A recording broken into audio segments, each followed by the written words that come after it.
NCERT political science class 6 chapter 7 नगर प्रशासन। इतवार की एक अलसाई हुई दोपहर थी जब माला और उसके साथी शंकर जहांगीर और रेहाना गली में क्रिकेट खेल रहे थे।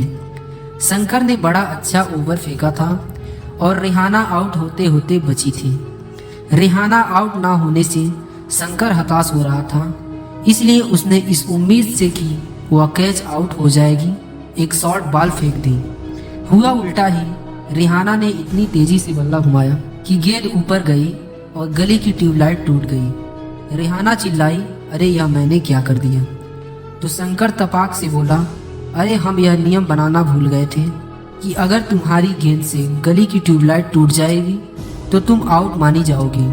तीनों ने ही तब शंकर को विकेट की चिंता छोड़ने के लिए कहा, क्योंकि जो हुआ वे उसके बारे में ज़्यादा चिंतित और परेशान हो रहे थे।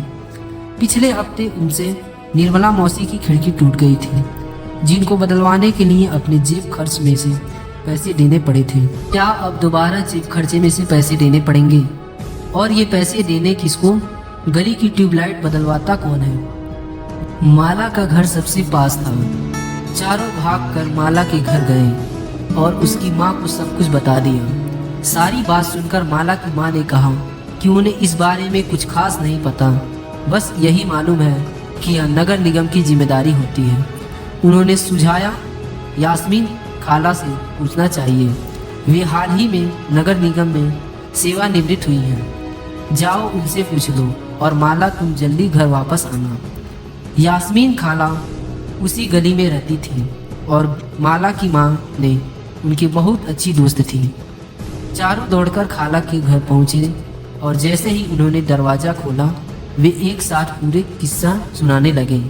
उनका सवाल सुनकर यास्मीन खाला बड़े जोर से हंस पड़ी और बोली, कोई एक व्यक्ति नहीं है जिनको तुम पैसे दे सकते हो। एक बहुत बड़ी संस्था होती है जिसको नगर निगम कहते हैं। यह सड़कों पर रोशनी की व्यवस्था, कूड़ा इकट्ठा करने की, पानी की सुविधा उपलब्ध कराने और सड़क व बाजारों की सफाई कराने के काम करती है। माला बोली, हाँ, मैंने नगर निगम के बारे में सुना है। मैंने शहर में बोर्ड देखे हैं और नगर निगम द्वारा लोगों को मलेरिया के बारे में बताने के लिए लगाए जाते हैं। खाला बोली, तुम बिल्कुल सही कह रही हो। नगर निगम का काम यह सुनिश्चित करना भी है कि शहर में बीमारियां ना फैलें। यह स्कूल स्थापित करता है और उन्हें चलाता है। शहर में दवाखाने और अस्पताल चलाता है। यह बाग बगीचे का रखरखाव भी करता है। उन्होंने आगे जोड़ा, हमारा पूरे शहर बहुत ही बड़ा है और यह नगर प्रशासन चलाने वाली संस्था को नगर निगम कहते हैं। छोटे कस्बे में इसे नगर पालिका कहते हैं। निगम पार्षद एवं प्रशासनिक कर्मचारी। यास्मीन खाला, मुझे बड़ी उत्सुकता हो रही है कि यह फैसला लेते कौन हैं कि पार्क कहाँ बनाए जाएं। जब आप नगर निगम में काम करती थी तो क्या ऐसे मजेदार निर्णय भी आपको लेने पड़ते थे? रेहाना ने पूछा। खाला ने जवाब दिया, नहीं रेहाना, मैं तो निगम के लेखा विभाग में अकाउंट में थी। बस लोगों की मासिक तनख्वाह की पर्चियां बनाती थी। चूँकि शहर का आकार बहुत बड़ा होता है, इसलिए नगर निगम को कई निर्णय लेने होते हैं। इसी तरह शहर को साफ रखने के लिए बहुत काम करना पड़ता है। ज़्यादातर निगम पार्षद ही यह निर्णय लेते हैं कि अस्पताल या पार्क कहाँ बनेगा। शहर को अलग अलग वार्डों में बांटा जाता है और हर वार्ड में एक पार्षद का चुनाव होता है। नगर निगम के कुछ निर्णय ऐसे होते हैं जो सारे शहर को प्रभावित करते हैं। ऐसे जटिल निर्णय पार्षदों के समूह द्वारा लिए जाते हैं। कुछ पार्षद मिलाकर समितियां बनाते हैं जो विभिन्न मुद्दों पर विचार विमर्श करके निर्णय लेती है।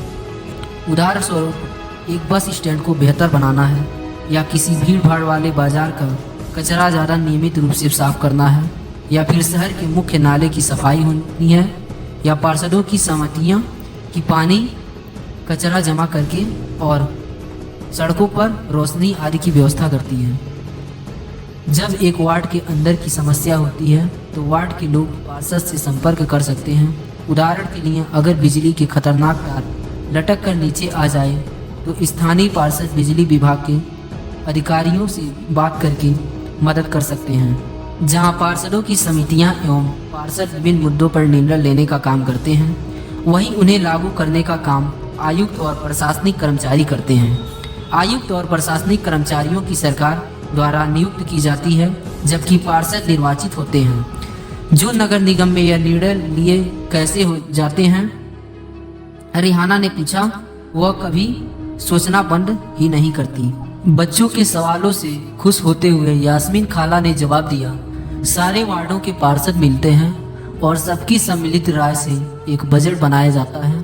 उसी बजट के अनुसार पैसे खर्च किए जाते हैं। पार्षद यह प्रयास करते हैं कि उनके वार्ड की विशिष्ट जरूरतें पार्षद के सामने रखी जा सकें। फिर ये निर्णय प्रशासनिक कर्मचारियों द्वारा क्रियान्वित किए जाते हैं। खाला बड़ी खुश थी क्योंकि किसी बड़े व्यक्ति ने तो आज तक उनके काम के बारे में नहीं पूछा था। बच्चों के सवालों ने उन्हें अपने अनुभव बांटने का एक मौका दिया था। शंकर ने बड़ी उत्सुकता से पूछा, अपना शहर तो इतना बड़ा है, इसकी देखभाल के लिए बहुत लोगों की जरूरत पड़ेगी होगी। खाला, तब तो नगर निगम में ढेर सारे लोग काम करते होंगे। वह अब तक क्रिकेट के मैच और अपने अधूरे ओवर की बात बिल्कुल भूल चुका था। दरअसल शहर में काम को अलग अलग विभागों में बांटा जाता है, जैसे जल विभाग होता है, कचरा जमा करने का विभाग, उद्यानों की देखभाल का विभाग, सड़क व्यवस्था का विभाग इत्यादि। मैंने नगर निगम के सफाई विभाग में थी, उसी के लेखा विभाग में हिसाब किताब का काम करती थी। खाला बड़े इत्मीनान से बात कर रही थी। फिर बच्चों के खाने के लिए रसोई से कबाब लाने चल पड़ी। जहांगीर ने रसोई में खड़े खड़े तेजी से अपने कबाब खा लिया। फिर ऊंची आवाज में वहीं से बोली, यास्मीन खाला, नगर निगम जिस कूड़े कचरे में इकट्ठा करता है वह जाता कहाँ है? बाकी बच्चे अभी कबाब खा ही रहे थे। यास्मीन खाला ने बताना शुरू किया कि इस सवाल का जवाब बड़ा मज़ेदार है। जैसा कि तुम जानते हो, कचरा लगभग हर गली में ही फैलता रहता है। पहले हमारे पड़ोस का भी यही हाल था, चारों तरफ कूड़ा फैला रहा था। अगर कूड़े को इकट्ठा करके हटाया ना जाए तो मक्खियाँ भी मिनाती रहती हैं और आसपास के कुत्ते चूहों का जमाव हो जाता है। लोग इसकी बदबू से बीमार भी पड़ जाते हैं। एक और बुरी बात यह थी कि बच्चों ने गली में क्रिकेट खेलने छोड़ दिया था, क्योंकि उनके घर वालों को यह डर लगा रहता था कि गली में अधिक समय रहने से बच्चे बीमार न पड़ जाएं। लोगों का विरोध। यास्मीन खाला ने अपनी बात जारी रखी। मोहल्ले की औरतें इन सबसे बड़ी नाराज थीं। वे सलाह लेने मेरे पास भी आईं। मैंने उन्हें कहा कि विभाग के किसी अधिकारी से इन मामलों में बात करने की कोशिश करूंगी, मगर मैं भी निश्चित तौर पर यह बात नहीं कर सकी कि इनमें से कितना समय लगेगा। इस पर गंगाबाई ने बताया कि हमें अपने वार्ड के पार्षद के पास इस समस्या को लेकर जाना चाहिए। आखिर वोट देकर उन्हें हमने चुना है, उसके सामने हमें विरोध प्रदर्शन करना चाहिए। गंगाबाई ने महिलाओं के एक छोटे समूह को इकट्ठा किया और पार्षद के घर पहुंच गई। सभी औरतें घर के सामने जाकर नारे लगाने लगीं। तब पार्षद घर के बाहर निकले और उन्होंने उनकी समस्या के बारे में पूछा। गंगाबाई ने अपने मोहल्ले को खराब हालात बयान की। पार्षद ने उन महिलाओं से वादा किया कि वे अगले दिन उनके साथ आयुक्त से मिलने आएंगे। साथ ही उन्होंने गंगाबाई को मोहल्ले के सारे वयस्कों के एक अर्जी पर दस्तखत करवाने के लिए कहा। अर्जी यह थी कि उनके मोहल्ले से कचरा उठाने की नियमित व्यवस्था की जाए। उन्होंने सुझाव दिया कि कल आयुक्त से मिलने जाते समय स्थानीय सफाई अभियंता यानी इंजीनियर को भी साथ ले जाना अच्छा रहेगा। इससे फायदा होगा क्योंकि सफाई अभियंता भी आयुक्त को बता सकेंगे कि हालात कितनी खराब हैं। उस दिन पूरी शाम बच्चे घर घर का चक्कर लगाते रहे ताकि अर्जी पर ज़्यादा से ज़्यादा परिवार के लोग दस्तखत के लिए जा सकें। अगली सुबह बहुत बड़ी संख्या में महिलाएं पार्षद और सफाई अभियंता के साथ नगर निगम के दफ्तर गईं। आयुक्त पूरे समूह से मिले, पर वे बहाना बनाने लगे कि नगर निगम के पास पर्याप्त संख्या में ट्रक उपलब्ध नहीं है। गंगाबाई ने तपाक से कहा, लेकिन लगता है कि आपके पास अमीर इलाकों से कचरा उठाने के लिए पूरे ट्रक हैं। जहांगीर ने झट से कहा, इससे आयुक्त का तो मुंह ही बंद होगा, और नहीं तो क्या उसके फौरन इंतजाम करने के लिए कहा। यास्मीन खाला ने बताया, गंगाबाई ने आयुक्त को चेतावनी दी कि अगर 2 दिन के अंदर काम नहीं हुआ तो नगर निगम के सामने बहुत बड़ा संख्या में महिलाएं धरने पर बैठ जाएंगी। तो क्या गलियों की सफाई हो गई? रिहाना ने झट से पूछा, जो कभी चीज़ों को अधूरी नहीं छोड़ती थी। 2 दिन तक कुछ भी नहीं हुआ। वो तो जब एक बहुत बड़े समूह के विरोध में प्रदर्शन किया, जोरदार नारे लगाए, तब जाकर बात बनी। अब मोहल्ले की सफाई नियमित रूप से होने लगी है। यह तो बिल्कुल बम्बैया सिनेमा की तरह सुखद अंत हुआ। माला ने कहा। वह अपने आप को नेतृत्व करने वाली गंगाबाई की भूमिका में देखने पर सपना देख रही थी। सभी बच्चों को गंगाबाई की कहानी सुनकर बहुत मजा आया। उन्हें इसका आभास तो था ही कि मोहल्ले की गंगाबाई की खासी इज्जत थी और लोग उन्हें बहुत मानते थे, मगर उसका कारण उन्हें अब समझ में आया था।